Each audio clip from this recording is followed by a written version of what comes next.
Good morning friends. स्वागत है आपका आपके अपने YouTube channel study with Ravi Thakur पर। इस वीडियो में हम डिस्कस करने वाले हैं द हिंदू एडिटोरियल की वीकली वोकैबुलरी का रिवीजन। जो वीकली वोकैबुलरी होती है पूरी द हिंदू एडिटोरियल की, जो हम रोज डिस्कस करते हैं, तो वो मैं संडे के दिन आपके लिए पूरा पीडीएफ लेके आता हूँ उसका, और वो हम डिस्कस करते हैं। रिवीजन बहुत ज़रूरी है, अगर रिवीजन करोगे तो ही आपको चीज़ें थोड़ी सी याद रह पाएंगी। तो चलिए शुरुआत करते हैं वीकली वोकैबुलरी के रिवीजन की। तो पहला वर्ड है एक्सटेंशन। एक्सटेंशन यहाँ पे नाउन की तरह यूज हुआ है, और इसमें मैं सिर्फ आपको हिंदी ही बताऊंगा, थोड़ा ज़्यादा समय लग जाएगा। अदरवाइज अगर मैं इंग्लिश में भी बोलूँगा तो थोड़ा समय ज़्यादा लग जाएगा। तो इस जो वीडियो है ये, इसमें मैं आपको हिंदी में ही समझाने का प्रयास करूंगा। तो चलिए पहला वर्ड लेते हैं। पहला एक्सटेंशन। एक्सटेंशन यहाँ पे नाउन की तरह यूज हुआ है। इसका मतलब होता है किसी भी चीज का विनाश हो जाना, समापन हो जाना, उसका लुप्त हो जाना, उसे बोला जाता है एक्सटेंशन। अगला शब्द है सैल्वेज। सैल्वेज यहाँ पे वर्ब की तरह यूज हुआ है।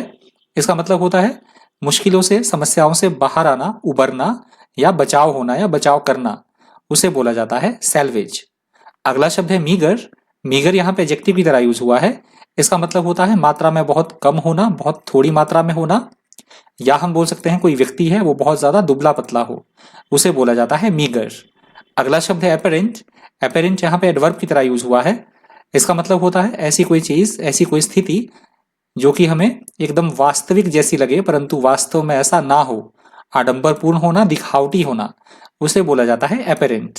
अगला शब्द है क्लेमेंट। क्लेमेंट यहाँ पे नाउन की तरह यूज हुआ है। इसका मतलब होता है किसी वस्तु पर अपना दावा करने वाला व्यक्ति, दावेदार बोला जाता है जिसे, तो उसे बोला जाएगा इंग्लिश में क्लेमेंट। अगला शब्द है एविक्शन। एविक्शन यहाँ पे नाउन की तरह यूज हुआ है। इसका मतलब होता है बेदखली करना, किसी किसी की किसी से, किसी चीज से बेदखल कर देना किसी को, या फिर निकालना, बाहर निकालना, निष्कासन करना, उसको बोला जाता है एविक्शन। अगला शब्द है रिसर्जेंस। रिसर्जेंस यहाँ पे नाउन की तरह यूज हुआ है। इसका मतलब होता है किसी भी चीज में नई जान डाल देना, पुनरुत्थान कर देना, पुनर्जीवन प्रदान करना किसी चीज को, उसे बोला जाता है रिसर्जेंस। अगला शब्द है एग्रावेट। एग्रावेट यहाँ पे वर्ब की तरह यूज हुआ है। इसका मतलब होता है किसी भी चीज को, किसी भी समस्या को और ज्यादा बढ़ा देना, और ज्यादा उसको गंभीर बना देना, स्थिति को और ज्यादा बिगाड़ देना, उसे बोला जाता है इंग्लिश में एग्रावेट।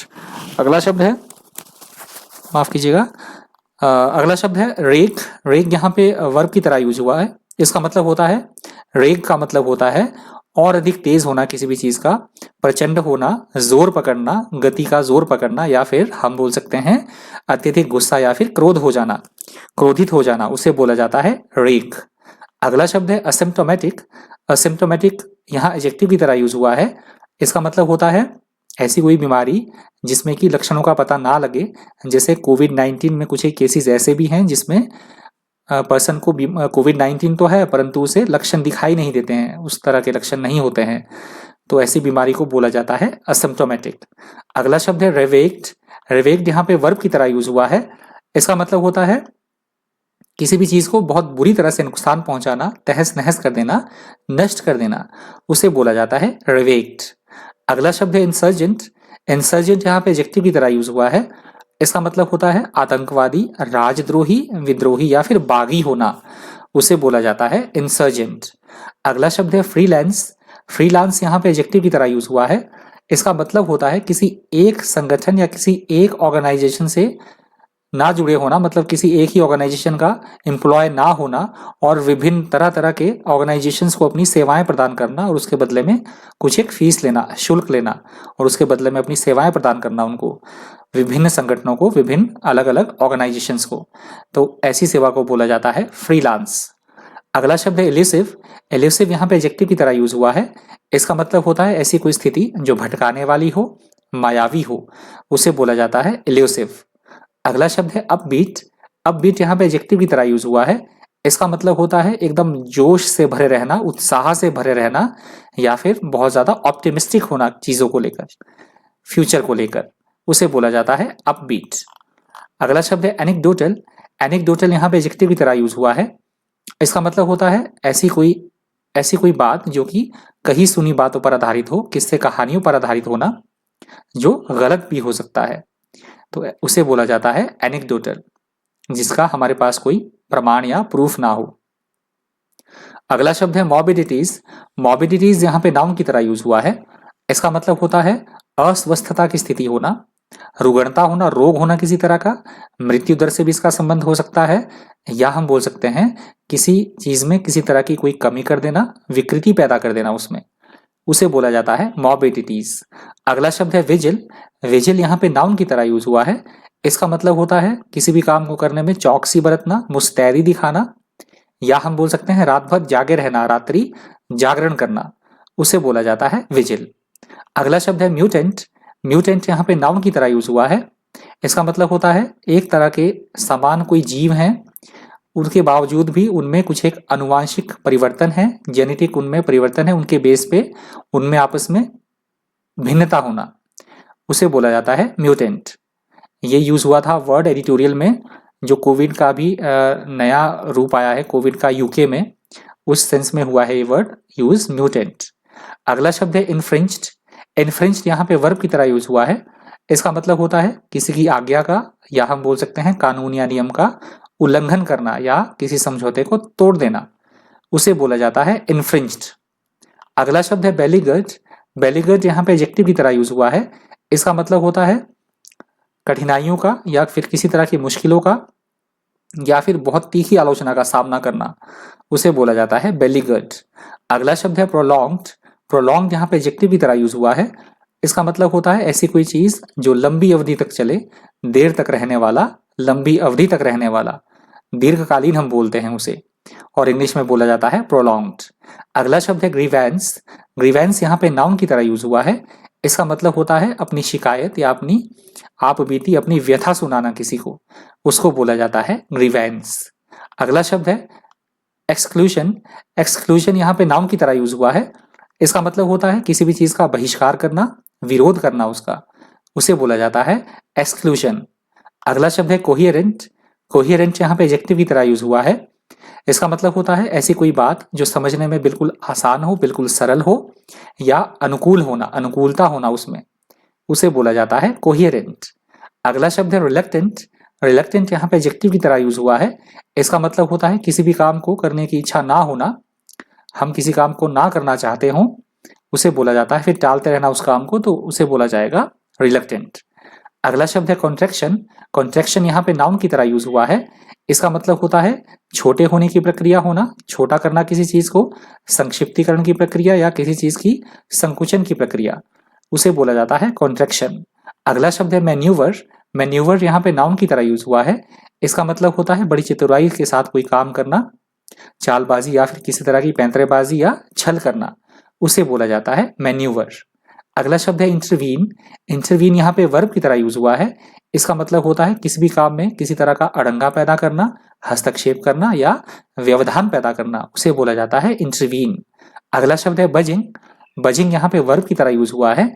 इसका मतलब होता है अपनी बात पर अड़े रहना, अपने डिसीजन पर अडिग रहना, टस से मस ना होना, उसे बोला जाता है बजिंग। अगला शब्द है पेंचेंट। पेंचेंट यहाँ पे नाउन की तरह यूज हुआ है। इसका मतलब होता है किसी चीज की तरफ हमारा, किसी चीज की तरफ, किसी बात की तरफ, या किसी भी चीज की तरफ हमारा विशेष रुझान होना, विशेष रुचि होना उसकी तरफ, विशेष झुकाव होना, उसे बोला जाता है पेंचेंट। अगला शब्द है ब्रिंकमैनशिप। ब्रिंकमैनशिप नाउन की तरह यूज हुआ है। इसका मतलब होता है चीजों में अस्थिरता होना, किसी भी प्रकार की स्थिरता ना होना, डावाडोल परिस्थिति। ये पॉलिटिक्स में यूज होता है वर्ड, खासकर ब्रिंकमैनशिप, तो उसे बोला जाता है ब्रिंकमैनशिप। अगला शब्द है ओडियम। ओडियम यहाँ पे नाउन की तरह यूज हुआ है। इसका मतलब होता है किसी के प्रति नफरत की, घृणा की, या फिर किसी तरह के द्वेष की भावना रखना, उसे बोला जाता है ओडियम। अगला शब्द है वेटरन। वेटरन यहाँ पे नाउन की तरह यूज हुआ है। इसका मतलब होता है ऐसा कोई व्यक्ति जिसे अपने क्षेत्र में बहुत ज्यादा अनुभव प्राप्त हो, अपने क्षेत्र में वो निपुण हो, दक्षता प्राप्त हो उसे अपने काम में, उसे बोला जाता है वेटरन। अगला शब्द है मर्कुरियल। मर्कुरियल यहाँ पे एडजेक्टिव की तरह यूज हुआ है। इसका मतलब होता है अचानक से या बड़ी तेजी के साथ प्रतिक्रिया देना, या हम बोल सकते हैं अपने डिसीजन से एकदम उलट जाना, पहले डिसीजन कुछ और देना, फिर अपनी बात से एकदम से पलट जाना, अपना डिसीजन बदल लेना। ये वर्ड यूज हुआ था एडिटोरियल में रजनीकांत के लिए। पहले उन्होंने बोला कि वो पॉलिटिक्स में आएंगे, और उन्होंने फिर बाद में मना कर दिया, तो उसे बोला जाता है, ऐसी स्थिति को बोला जाएगा मर्कुरियल। अगला शब्द है सेप्ट्यूजेनेरियन, ये शब्द भी उन्हीं के लिए यूज हुआ है। सेप्ट्यूजेनेरियन, सेप्ट्यूजेनेरियन यहाँ पे नाउन की तरह यूज हुआ था। इसका मतलब होता है ऐसा कोई व्यक्ति जिसकी आयु 70 से 79 ईयर्स के बीच हो, तो उसे बोला गया है सेप्ट्यूजेनेरियन। ये शब्द भी रजनीकांत के लिए ही यूज हुआ था एडिटोरियल में। और इससे पहले हमने काफी थोड़ा 4-5 दिन पहले डिस्कस किया था ऑक्टोजेनेरियन, मेरे ख्याल से 10 एक दिन पहले शायद। तो ऑक्टोजेनेरियन का मतलब होता है 80 वर्ष का व्यक्ति, और सेप्ट्यूजेनेरियन होगा 70 से 79 ईयर्स का व्यक्ति, इसके बीच जो व्यक्ति हो। अगला शब्द है फ्रजाइल। फ्रजाइल यहाँ पे एडजेक्टिव की तरह यूज हुआ है। इसका मतलब होता है ऐसी कोई स्थिति या ऐसी कोई बात जो बेहद नाजुक हो, कमजोर हो, दुर्बल हो या बहुत ज्यादा निर्बल होना, उसे बोला जाता है फ्रजाइल। अगला शब्द है एक्यूमेन। एक्यूमेन यहाँ पे नाउन की तरह यूज हुआ है। इसका मतलब होता है किसी भी स्थिति को या किसी भी बात को बहुत जल्दी से कैच कर लेना, और वो भी बिल्कुल स्पष्ट रूप से समझ लेना, उसकी योग्यता रखना, उसे बोला जाएगा बहुत तेज बुद्धि वाला व्यक्ति, कुशाग्र बुद्धि वाला व्यक्ति, उसे बोला जाएगा एक्यूमेन। अगला शब्द है कॉन्टेंशन। कॉन्टेंशन यहाँ पे नाउन की तरह यूज हुआ है। इसका मतलब होता है किसी तरह का विवाद होना, झगड़ा होना या किसी बात को लेकर सहमति ना बनना, असहमति होना, उसे बोला जाता है कॉन्टेंशन। अगला शब्द है एजिटेशन। एजिटेशन यहाँ पे नाउन की तरह यूज हुआ है। इसका मतलब होता है अपनी मांगे मनवाने के लिए किसी तरह का धरना देना, आंदोलन करना। जैसे इस समय में सिंघू बॉर्डर पर किसान अपनी मांगे मनवाने के लिए सरकार 3 बिल जो है कृषि वाले, कृषि संबंधी जो 3 बिल है उसको वापस करने के लिए बोल रही है सरकार को, तो वो क्या कर रहे हैं, एजिटेशन कर रहे हैं। अगला शब्द है कॉन्स्टोरियम। कॉन्स्टोरियम यहाँ पे नाउन की तरह यूज हुआ है। इसका मतलब होता है अलग अलग तरह की कंपनियों का एक समूह जो कि किसी एक विशेष उद्देश्य के लिए एक साथ काम कर रहा हो, संघ या संगठन, उसे बोला जाता है कॉन्स्टोरियम। जैसे इस समय कोविड-19 की जो वैक्सीन है उसे बनाने के लिए सभी लगे हुए हैं, तो ऐसी कंपनियों के समूह को बोला गया था एडिटोरियल में कॉन्स्टोरियम। अगला शब्द है म्यूटेशंस। म्यूटेशंस यहाँ पे नाउन की तरह यूज हुआ है। इसका मतलब होता है किसी सजीव या विकासशील वस्तु की मूलभूत अनुवांशिक संरचना में परिवर्तन होना। ये वर्ड यूज हुआ था कोविड-19 के लिए, जो नया रूप आया है अभी यूके में कोविड-19 का, नया आया है कोविड-19 का स्ट्रक्चर, तो उस सेंस में यूज हुआ था ये वर्ड म्यूटेशंस।